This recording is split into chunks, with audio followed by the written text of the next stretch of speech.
Wonten malih? Oh nggih. Assalamualaikum warahmatullahi wabarakatuh. Nun sewu Bapak. Nggih. Kala wau pun aturaken bilih kembang mayang napa apa mujine ya kelalian. Kembar mayang.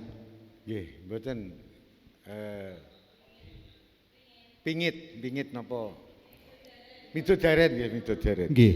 Midodaren niku Dipun sengker. usul saking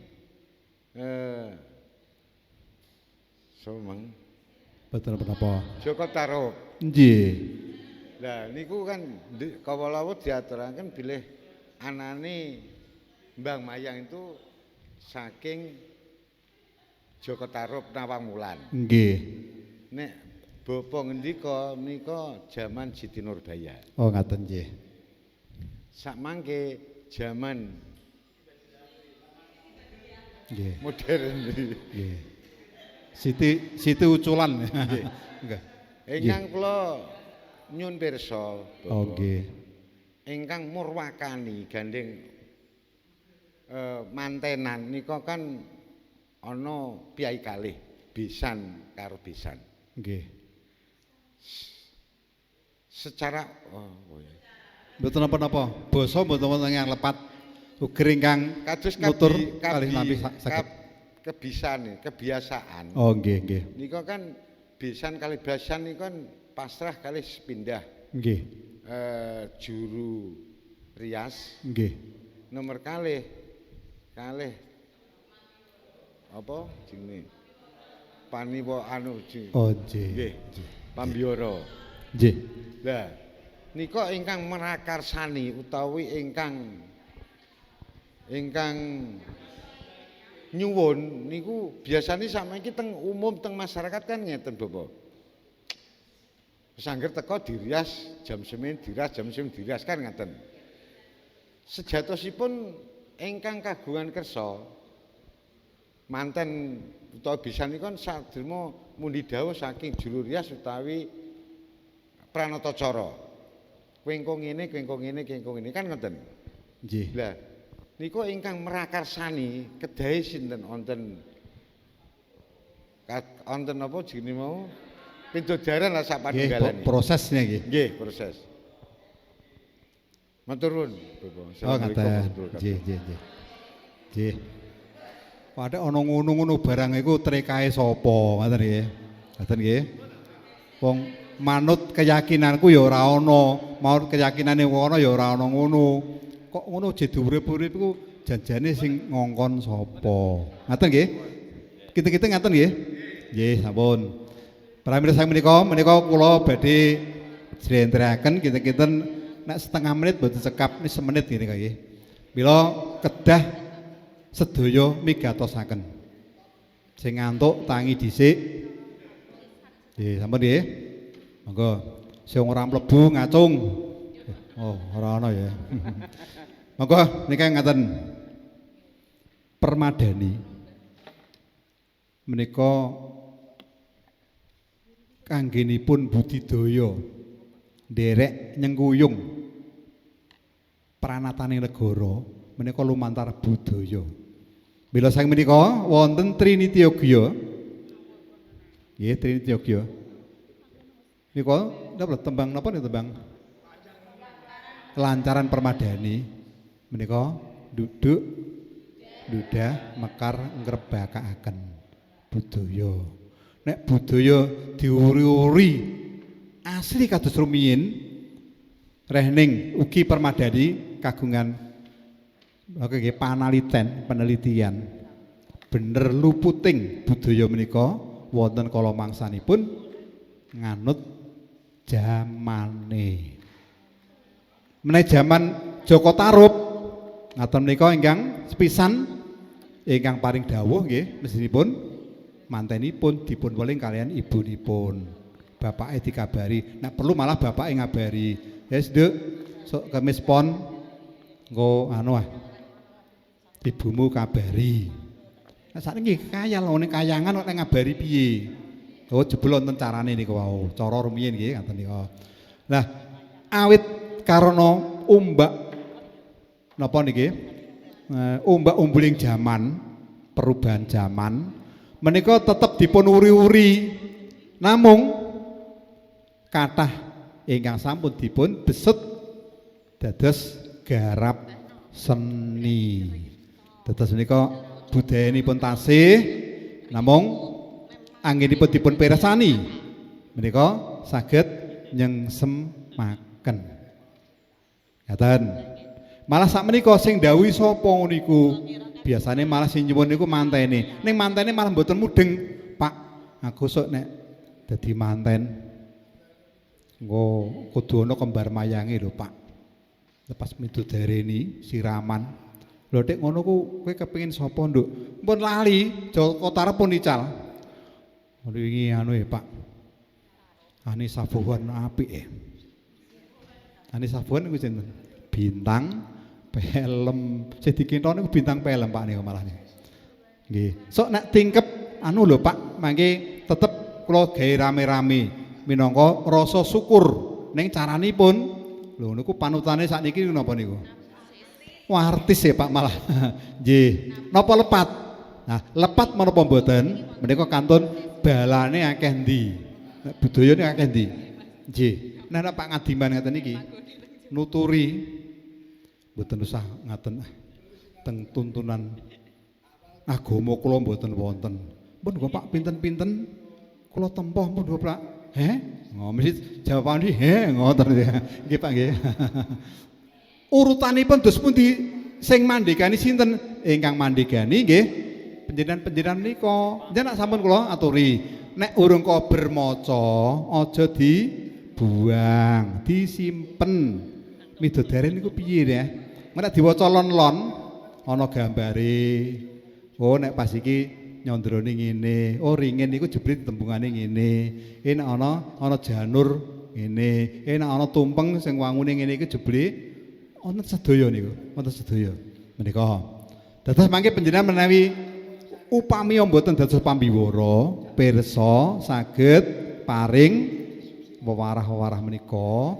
Namung weling kula ampun dienggokke wonten klenik. Kowe tingkep ora ana galare, titeni nek ana apa-apa. Mboten. Ku galar sing diuncalno iku ya wujud pasrah. Nah nek kepengin duwe anak lanang aja diuncalno. Bismillahirrahmanirrahim anak lanang dikurepno. Kenapa kok diuncalke? Ya, niku nggih, lanang gelem, wadon gelem. Wadon selamat. Terus menika sakderengipun panjenengan nampi panjer menika kedah dipun tata. Temu kemawon nggih wonten kok. Menapa kemawon ingkang dipun perlokaken lajeng upacaranipun menapa sedaya? Upacara napa niki? Napa upacara nika? Piranti. Beda kali upacara nasional. Upacara niku piranti ubur rampe. Oh nggih, cak-cakanipun dos pundi? Permadani, takoka karo permadani. Ya, nek panjenengan, wah, kula pas pawiyatan ngantuk mboten plebet Ora apa-apa. Oh diparingi pawiyatan napa nika? Pak Pras nampun maringi adat tata cara. Kula nek ngomong piye? Lah niku mangke panjenengan praktek. Nek kon pasrah pripun? Pak Tarmin sampun maringi serepan. Urutane piye? Ben ora bolak-balik wonten cengkoranganipun. Pisanan mesti pambuka isi panutup pambuka iku isine mesti salam. Bar salam mesti napa? Cobi. Badhe salam napa? Assalamualaikum warahmatullahi wabarakatuh. Napa? Nggih atur pembuka isi penutup pembukaan iki sini napa? Salam. Badhe salam napa? Ampun nganggo neke ya. Puji syukur neke. Ampun ngoten napa? Puji syukur. Napa? Ya, ngaturaken hormat dumateng para tamu menyapa. Terus nek ampun genep sing disapa kabeh napa sebagian sing bener kabeh.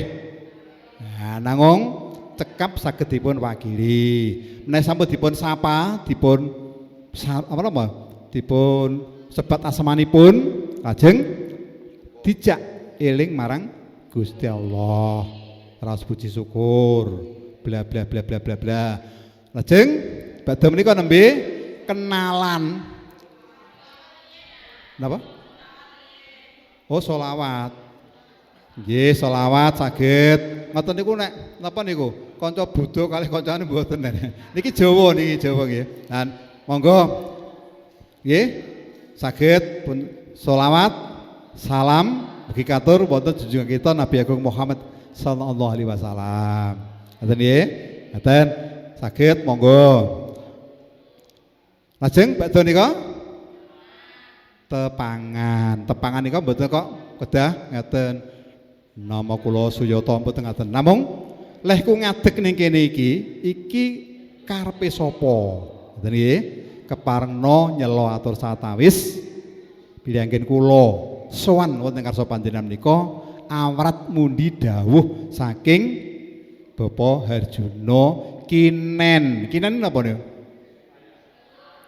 lah kinen nggih kedhawuhan niku dikongkon ampun dobel nggih anggen kula sowan menika kinen kadhawuhan loro dobel kinen nglairaken menapa ingkang dados kekandutaning manah ngoten niku nggih oleh ngenalno aku iki ora wong pinter lho aku iki ngoten nggih ditambahi malih yektosipun tasih kathah para priagung luhur priyanten sepuh ingkang langkung pono langkung pantes ketimbang kula aneng karana adreng anggenipun paring dawuh dhateng kula mila ketang langkung wujud ganjel amben mrica kecut ngono ku nggih mudeng jenengan ganjel amben napa waton mrica kecut niku uni nah nek kira-kira sing rawuh niku bocah anyar-anyar mboten sah nyebat menika ora apa-apa. Nek nyebat nggih mboten apa-apa di napa nika? Dipun terjemahke. Nggih. Ketang namung wujud. Nah, ganjel amben mrica kecut, ganjel amben nika waton.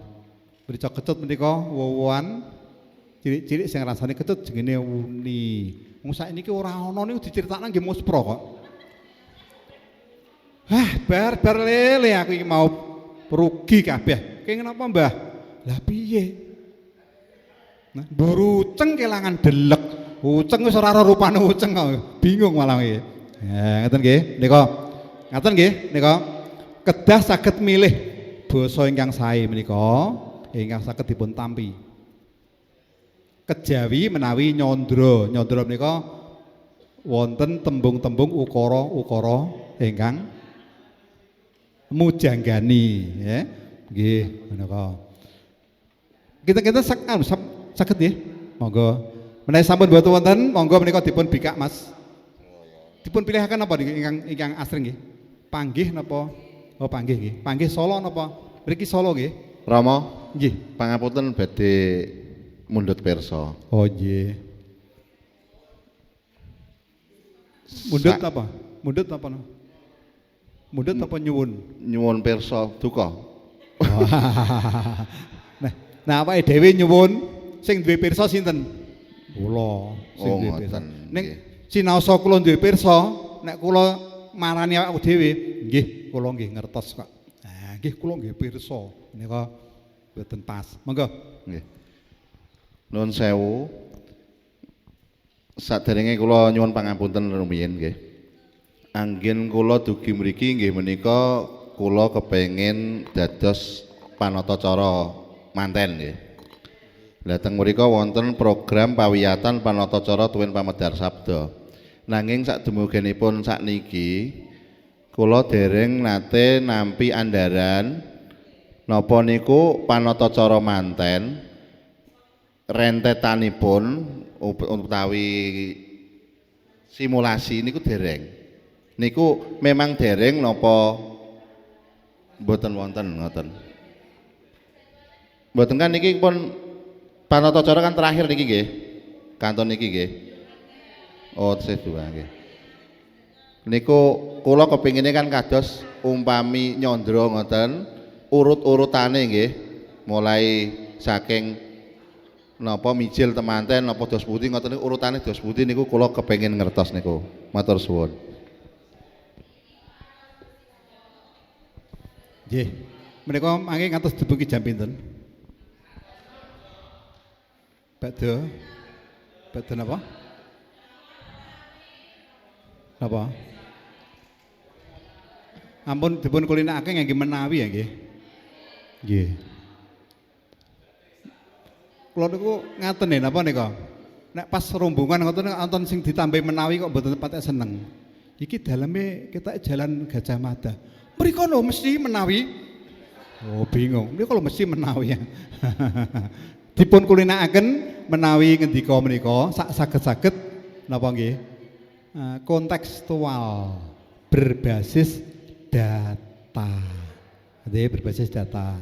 Nika nggih wonten ingkang mboten berbasis data, berbasis filosofi nggih wonten. Nek kita ini ku jagungan biasa kok ana menawine ini kok kita kurang mantep. Nggih, ngaten nggih.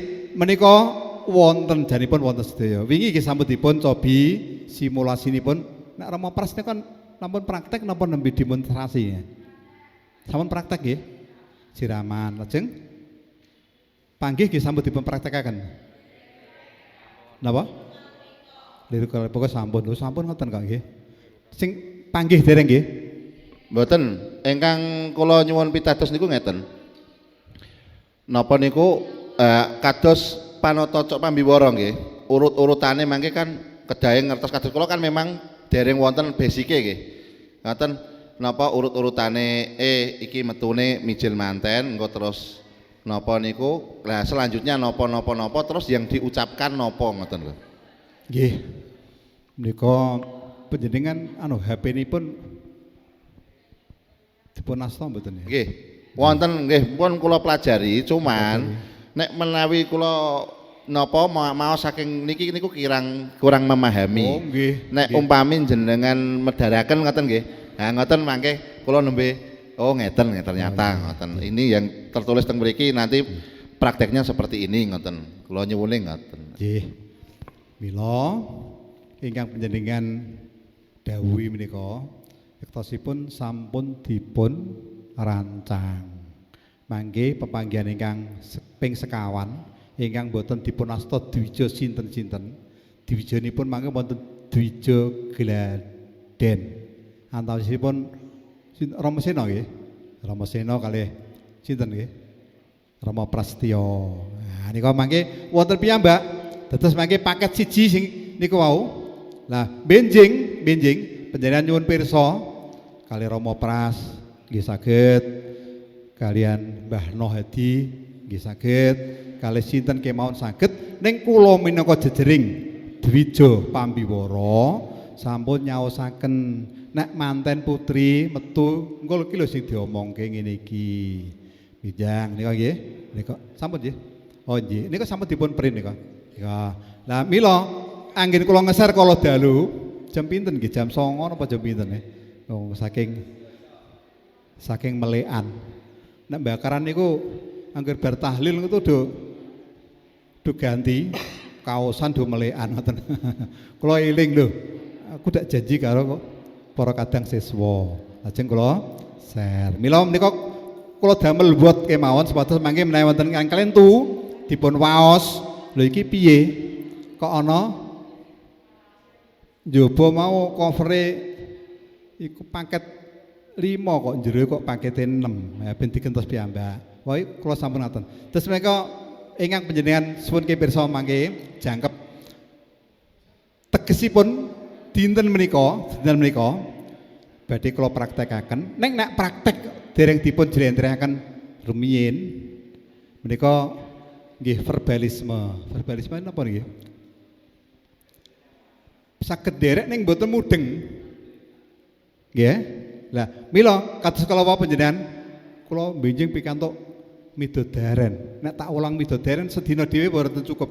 Kula grabyak niku ngoten niku wau. Urutane piye? Wonten mriku pun wonten. Nek pas ana kembar mayang piye, nyandrane piye, kok sing mangklung alur diarani apa, godhonge diarani apa. Oh jebule mega rumembe. Ngeten ae.